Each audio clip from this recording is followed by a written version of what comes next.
ଦିନେ ଶୃଗାଳଟିଏ ଗାଁର ଜଙ୍ଗଲରୁ ଦୌଡ଼ି ଦୌଡ଼ି ସହରକୁ ଆସିଲା। ସେଠାରେ କୁକୁରମାନେ ତାକୁ ଦେଖି ଏକାଠି ହୋଇ ସଙ୍ଗେ ସଙ୍ଗେ ଆକ୍ରମଣ କଲେ ଓ ତତ୍କ୍ଷଣାତ୍ ସେ କ୍ଷତବିକ୍ଷତ କରିଦେଲେ। ଏହି ଅବସ୍ଥାରେ ସେ ଲୁଚିକରି ଚାଲିଗଲା ଏବଂ ଏହାର କିଛି ଦୂରରେ ଏକ ବୃକ୍ଷ ମୂଳରେ ନିଜର ଆତ୍ମଗୋପନ କଲା।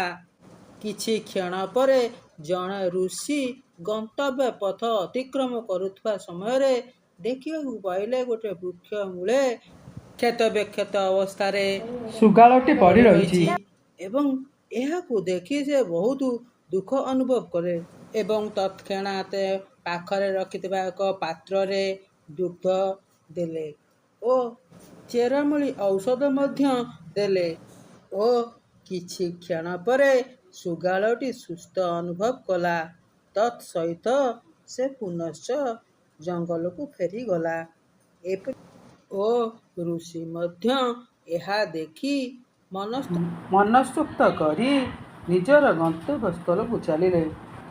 ବନ୍ଧୁଗଣ, ଆପଣମାନଙ୍କ ମନକୁ ଯଦି ଏହି ଭିଡ଼ିଓଟି ଛୁଇଁଥାଏ ତେବେ ଆପଣଙ୍କର ବହୁମୂଲ୍ୟ ମତାମତ ସହିତ ଆପଣଙ୍କ ଆଶୀର୍ବାଦ ଦେବାକୁ କେବେ ଭୁଲିବେନି। ରହୁଛି।